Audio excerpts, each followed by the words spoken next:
We're honored to have President Dallin H. Oaks as our concluding devotional speaker for Summer School 1971. President Oaks assumed office August 1st, leaving a position as Professor of Law at the University of Chicago Law School. He was graduated at Brigham Young University in 1954 with high honors, receiving a Bachelor of Arts degree in accounting and economics. At the University of Chicago Law School, he received the Doctor of Law degree in 1957, graduating cum laude, second in a class of 86, and was named to the Order of the Coif. Dr. Oaks began his legal career as law clerk to the Chief Justice of the United States Supreme Court, Earl Warren. He entered private practice with a Chicago law firm in the litigation section, and in 1961 became an associate professor of law at Chicago University. He spent one summer prosecuting criminal cases as an assistant state's attorney of Cook County, and another summer as a visiting professor of law at the University of Michigan Law School. From January through June 1970, he served as legal counsel to the Bill of Rights Committee of the Illinois Constitutional Convention and carried out a study for the United States Department of Justice. He had an important role in writing the Bill of Rights for the new Constitution, which Illinois voters adopted in December 1970. In 1970, he became executive director of the American Bar Foundation, which is the legal research affiliate of the American Bar Association. President Oaks published 4 books dealing with subjects of church and state, trust laws, etc. He is also author of some 30 articles published in leading periodicals and magazines. Active in the Church of Jesus Christ of Latter-day Saints, he has held many important positions, including first counselor in the presidency of the Chicago stake and formerly mission president in that stake. He is married to the lovely June Dixon of Spanish Fork, and they have 5 children. President Oaks is not only a dynamic leader, but also a man with great compassion and love. We are very privileged to have President Oaks as our new president and as our speaker this morning. President Oaks. I'm honored to face you for this first time in the new responsibilities I've been called to assume. I realize that there may be some who will try to find some special significance in the topic that I have selected for my first address to the student body. No special significance should be assigned to it. My topic is simply a subject of current importance, which, so far as I have been able to determine, has not been the subject of a devotional address on the Brigham Young University campus for many years. Its current importance is suggested by 3 recent news events. 2 weeks ago, the governor of Illinois gave in to a well-organized group of senior citizens and signed a new law legalizing bingo in the state of Illinois when it was operated by charitable, religious, or fraternal organizations. Legalized bingo is expected to gross $60 million a year in Illinois, 10% of which will go for educational and mental health causes. Second, several months ago, New York City, through its newly organized and legalized Off-Track Betting Corporation, opened 9 off-track betting sites in the nation's largest city. In the first few weeks of operation, these betting windows took in about $250,000 a day. One of the leaders said this beginning was beyond our wildest dreams. More than 90% of the bets were in the $2 class, as the betting windows were literally mobbed by a crush of eager bettors, housewives, executives, cab drivers, secretaries, and working-class citizens. Pennsylvania, Illinois, California, Massachusetts, and Connecticut have all sent representatives to study how New York City manages what is expected to be a popular and profitable source of local revenue. Third, in the same spirit, several states have just established or are moving toward establishing state lotteries as a source of revenue. By now you've guessed, if you did not read in the Universe this morning, that my subject is gambling, which is the act of risking something of value on the outcome of a game or event that may be determined entirely or partly by chance. Why are various forms of gambling winning increasing popularity in our society? Why is government even turning to gambling as a source of revenue? The causes probably include increases in the amount of free time and increases in the amount of extra cash on the hands of our fellow Americans. Government's interest is at least partly attributable to the search for more and more sources of tax revenue to finance the increasingly expensive and widespread activities of state and local government. The attitude of the Church of Jesus Christ of Latter-day Saints on the subject of gambling is clearly set forth in the following statement published by President Heber J. Grant and his counselors in the First Presidency in September 1925. Quote, "The Church has been and now is unalterably opposed to gambling in any form whatever. It is opposed to any game of chance, occupation, or so-called business which takes money from the person who may be possessed of it without giving value in return.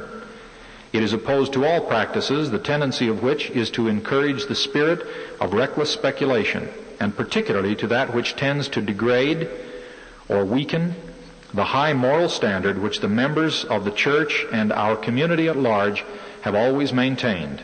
We therefore advise and urge all members of the Church to refrain from participation in any activity which is contrary to the view herein expressed." Subsequent statements by the leaders of the Church have elaborated on the reasons for this strong position, but it has never been qualified. I will come to those reasons in a moment. First, I'd like to say something about the history of gambling. Gambling is a practice of ancient origin. Some Oriental gambling games have been traced to as early as 2100 years before Christ. The evils of gambling have long been recognized. In ancient Egypt, persons convicted of gambling were sent to the quarries. Gambling is denounced in the Hindu Code, the Koran, and the Talmudic law. Aristotle denounced gamblers as thieves and plunderers. Gambling spread in the Middle Ages, especially among the nobility, but even those who practiced games of chance were willing to recognize their evil, at least for others. Legislation in England and France attempted to counteract the detrimental effects of gambling on servants, observing that it induced them to idleness or caused them to neglect archery practice, thus endangering national security.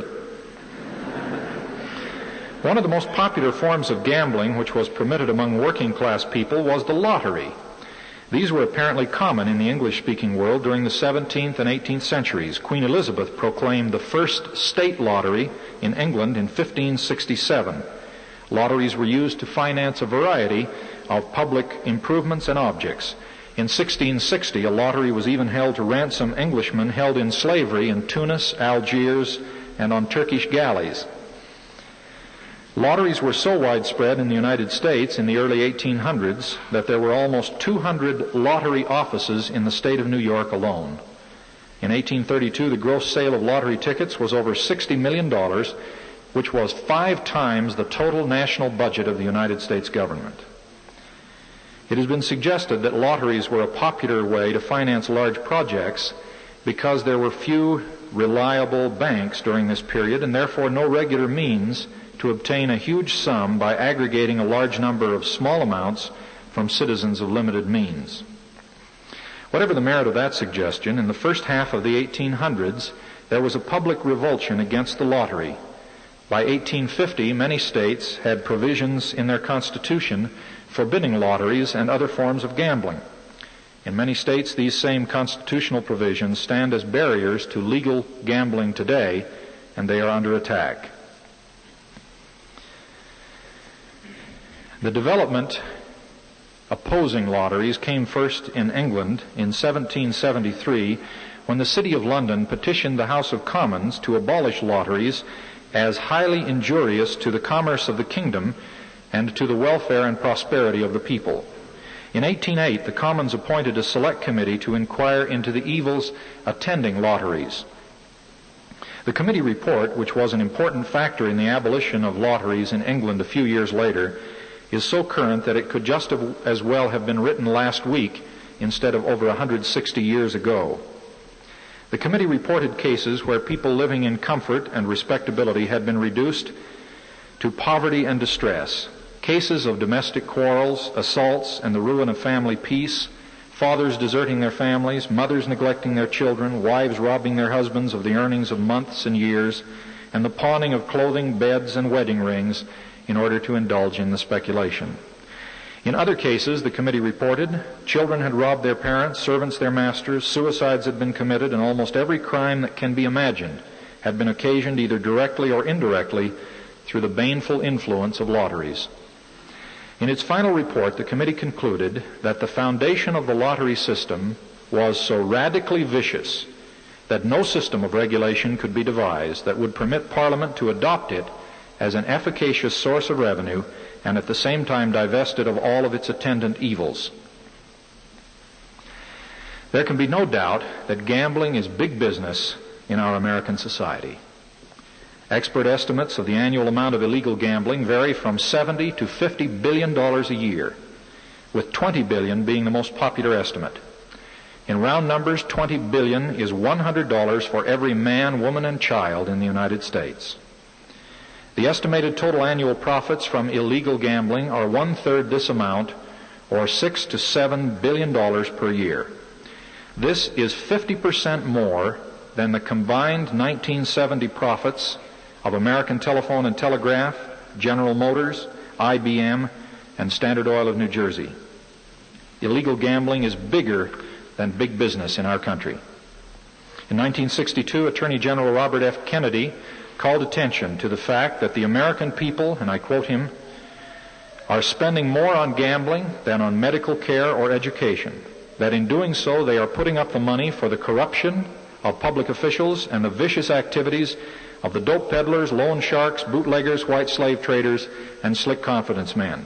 Investigations this past year by the FBI, the Internal Revenue Service, the Post Office Department, and all other federal investigative units has disclosed without any shadow of a doubt, the Attorney General stated, that corruption and racketeering, financed largely by gambling, are weakening the vitality and strength of this nation.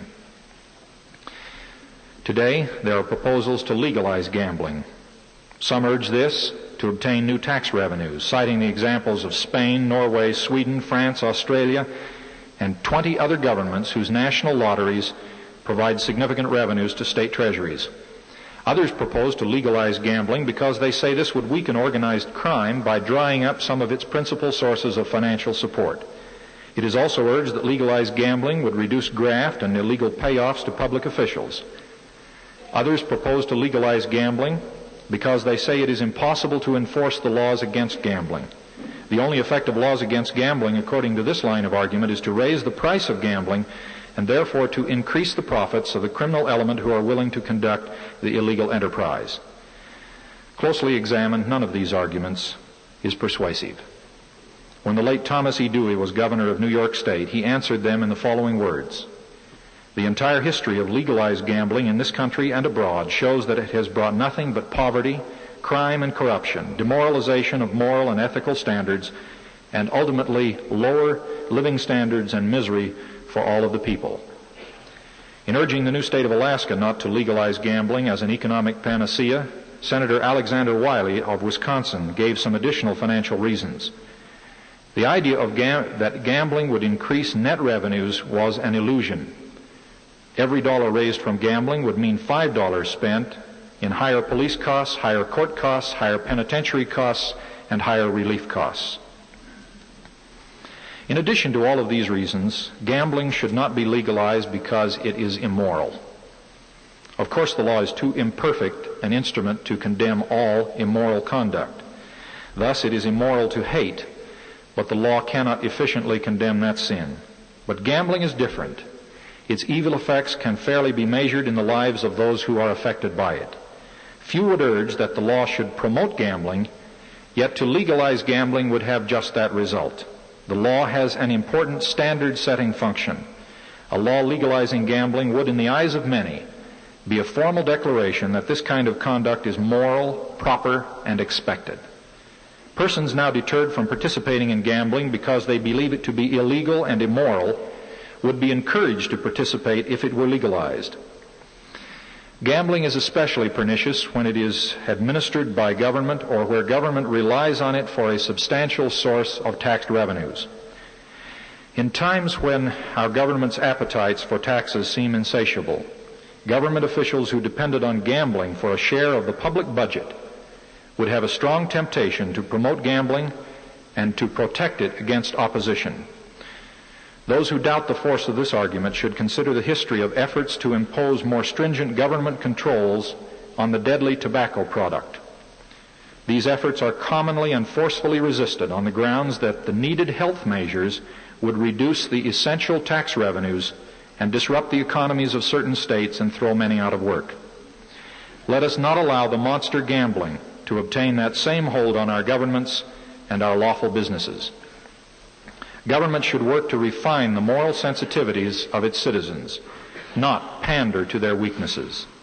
As one law enforcement official stated, any society that bases its financial structure on the weaknesses of its people doesn't deserve to survive. In this first part of my remarks, I've concentrated on some of the history and some of the current arguments about gambling. Now I turn to a consideration of the moral dimension. Why is gambling immoral? And what are its spiritual effects? I will suggest 5 reasons why our church leaders have urged us to avoid gambling and to fight this evil practice in our communities. First, gambling weakens the ethic of work, industry, thrift, and service that are at the foundation of our national prosperity by holding up the seductive lure of something for nothing. For the same reasons, gambling encourages idleness with all of its resulting bad effects for society. President Stephen L. Richards, in an impressive address delivered at an MIA June conference, reminded his listeners how, and I quote him, "The basis of all legitimate business is a fair exchange of values, honest work for honest pay, goods of value for other goods of value. Gambling, on the other hand, proceeds upon the assumption that one has to lose for another to gain, which is a wholly erroneous foundation." President Richards went on to describe how the element of chance in gambling leads those who indulge in it to believe that chance is the controlling and dominant influence in life. And so obsessed do some people become with it, he said, that they cannot contemplate or think of any other way in which to increase their means and their income except by taking the chance that gambling affords. I need not remind this audience of the importance of the ethic of work to the gospel of Jesus Christ. The Scriptures condemn idleness and call the idler to repentance. As President J. Reuben Clark reminded the church in a great address in 1937, we must purge our hearts of the love of ease. We must put out from our lives the curse of idleness. God declared that mortal man should earn his bread by the sweat of his brow. That is the law of this world. President Joseph F. Smith gave expression to the same thought when he said, "We do not feel it is possible for men to be really good and faithful Christian people unless they can also be good, faithful, honest, and industrious people. Therefore we preach the gospel of economy, the gospel of sobriety. We preach that the idler shall not eat the bread of the laborer, and that the idler is not entitled to an inheritance in Zion." That spirit, that philosophy, which is basic to our approach to life, stands in eternal condemnation of gambling. Second, another evil of gambling is that it promotes greed and covetousness, and that it inevitably involves and encourages the base practice of overreaching and taking from one's neighbor. Can a Christian honestly use his gifts in gambling when his winnings are gained at the expense of another's losing? A Methodist minister asked. This minister, Lycurgus M. Starkey, Jr. of the St. Paul School of Theology in Kansas City, concluded with an attack on gambling with a conclusion with which every Latter-day Saint can identify. The good Christian's love of neighbor will stand against every practice which hinders the growth of the human spirit toward the likeness of Christ, or which breaks down the structures of justice in society. The Christian will himself refrain from gambling and from publicly endorsing it in any form, realizing that gambling is detrimental to the purpose of life as revealed in Jesus Christ." End of quote. Third, an additional evil of gambling is its tendency to corrupt the participant. We are all familiar with cases where trusted employees have ruined their lives and brought tragedy and disgrace upon themselves and their families by stealing their employer's money. All too often, the sordid story is traceable to a desperate attempt to pay gambling debts or to finance further gambling activities. The temptations to which the gambler is subjected are such that persons in responsible positions in government and private industry will not hire or retain in employment those who are known to gamble.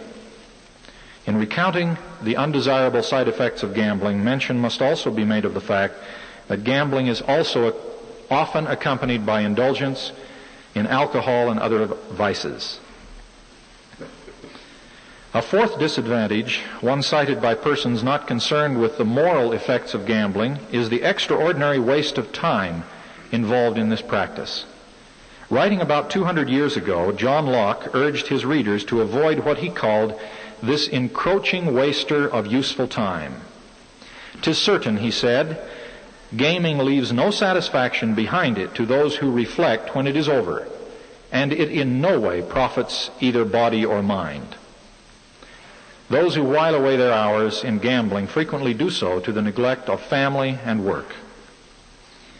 The waste of time involved in gambling is all the more significant when we reflect that many persons who indulge in gambling become addicted to it.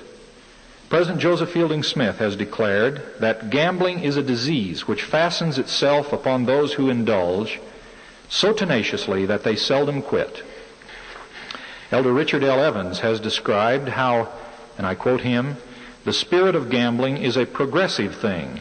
Usually it begins modestly, and then, like many other hazardous habits, it often grows beyond control. At best, it wastes time and produces nothing. At worst, it becomes a ruinous obsession and fosters a false living by encouraging the futile belief that we can continually get something for nothing." The fifth and final reason in my list of points against gambling is the fact that our leaders have described, and this fact perhaps follows from other disadvantages already discussed, how gambling is destructive of the finer sensitivities of the soul. Elder John A. Widsoe of the Council of the 12 gave vivid expression to this thought in the following words: "They who gamble, who walk with chance, suffer degeneration of character. They become spiritually flabby. They end as enemies of a wholesome society. A gambling den, however beautifully housed, is the ugliest place on earth. The tense participants live in a silence broken only over the tables by the swish of the wings of darkness. There is an ever-present brooding spirit of horror of an unknown evil. It is the devil's own home." Whenever a Latter-day Saint engages in any kind of conduct that is inconsistent with the companionship of the Spirit of the Lord, he or she pays an enormous price. Left without the sustaining influence of that Spirit, we are vulnerable to temptation, prone to criticism, and subject to being tossed to and fro and buffeted by the forces of the world and the works of the evil one. There can be no question but that gambling dulls the spiritual sensitivities of those who participate in it. In that terrible effect, we may identify gambling's most far-reaching and evil influence. What I have said about gambling will surely be understood to include playing cards for money, betting on horses and athletic contests, including the office pools on the World Series, casino gambling in all of its forms, lotteries, raffles, bingo for money, dice games, and so on. I submit that the spirit of gambling, the same reckless wagering on the chance turn of events, characterizes some forms of investment. The same evils that attend a throw of the dice for money can attend the person who casually puts his money on a highly speculative stock or commodity investment. I know of no better test in this area than that suggested by President Joseph F. Smith, who said as follows: "The element of chance enters very largely into everything we undertake, and it should be remembered that the spirit in which we do things decides very largely whether we are gambling or are entering into legitimate business enterprises." End of quote. One type of gambling that has been most vigorously criticized by our leaders is card playing. Cards may of course be played without money, but the relationship between card playing and gambling is so close, and the practice of card playing itself partakes of so many of the disadvantages of gambling itself, that card playing has come under condemnation without regard to whether gambling is involved. President Joseph F. Smith gave this significant advice, quote, "While a simple game of cards in itself may be harmless, it is a fact that by immoderate repetition it ends in an infatuation for chance schemes, in habits of excess, in waste of precious time, in dulling and stupor of the mind, and in the complete destruction of religious feeling. These are serious results, evils that should and must be avoided by the Latter-day Saints." End of quote. Elder John A. Widtsoe criticized card playing on the ground that it was habit forming and that it was a waste of time. Here's what he said: "It has been observed through centuries of experience that the habit of card playing becomes fixed upon a person and increases until he feels that a day without a game of cards is incomplete. Even a casual glance at the bridge-playing women and men in any community will reveal the tenacious nature of this habit." Elder Widtsoe continues, "After an afternoon or evening at card playing, nothing has been changed. No new knowledge, thoughts, or visions have come. No new hopes or aspirations have been generated, except for another opportunity to waste precious hours. It leads nowhere. It is a dead-end road. Dull and deadly is a life that does not seek to immerse itself in the rapidly moving stream of new and increasing knowledge and power. Time is required to keep up with the times. We dare not waste time on pastimes that starve the soul." What significant advice for students who are using their high ideals and their university experience to establish goals and standards for the years ahead. Incidentally, Elder Widtsoe explained that his objections were not directed against the many and various card games on the market. Most of these, he said, furnish innocent and wholesome recreation, and many are really instructive. It is true that they may be played to excess, but this seldom happens. This is true even when such games are used in games imitating those with playing cards. It is also true that they may be used for gambling purposes, but in fact it is almost never done. The pall of evil seems to rest upon the playing cards handed down to us from antiquity. They should not be used." End of quote. I urge you, as our leaders have urged us, to avoid being caught in the grip of cards. Those who pay an enormous price in lost opportunities and increased temptations. And by all means, refrain from gambling in all its forms, from the office pool on the World Series to the exotic commercial forms available in our sister state. Gambling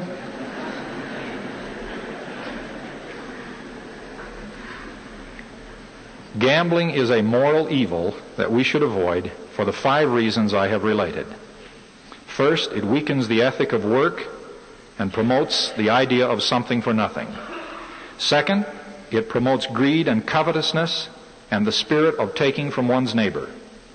Third, it tends to corrupt the participant, being all too often associated with embezzlement, drunkenness, and other vices. Fourth, it is habit-forming and always a vicious and unprofitable waste of time. Fifth, most seriously, it is destructive of spirituality and causes the participant to lose the companionship of the Spirit of the Lord. Those should be sufficient reasons to cause any Latter-day Saint to resolve to abstain from gambling in all of its forms. But today in America, with increasingly common and persuasive proposals to legalize gambling, we need a broader resolve. I urge each of you to use your influence as citizens to combat all attempts to use the evil of gambling as a means of accomplishing some supposed social good, including particularly the raising of revenue. When the first presidency of our church opposed pari-mutuel betting in Utah in 1925, they gave the proper response to legalize gambling in all of its forms. I repeat their words. The church has been and now is unalterably opposed to gambling in any form whatever. We therefore advise and urge all members of the church to refrain from participating in any activity which is contrary to the view herein set forth. May the Lord bless us to be strong in this and in other commandments He has given us, to keep ourselves clean and unspotted from the sins of the world, to avoid on our own part participation in the evil of gambling, and as responsible citizens to combat it wherever it occurs, that our society may be free of the pernicious effects of this evil gambling. May the Lord bless us in this, I ask, bearing my testimony of the truthfulness of the gospel to you in the name of Jesus Christ. Amen.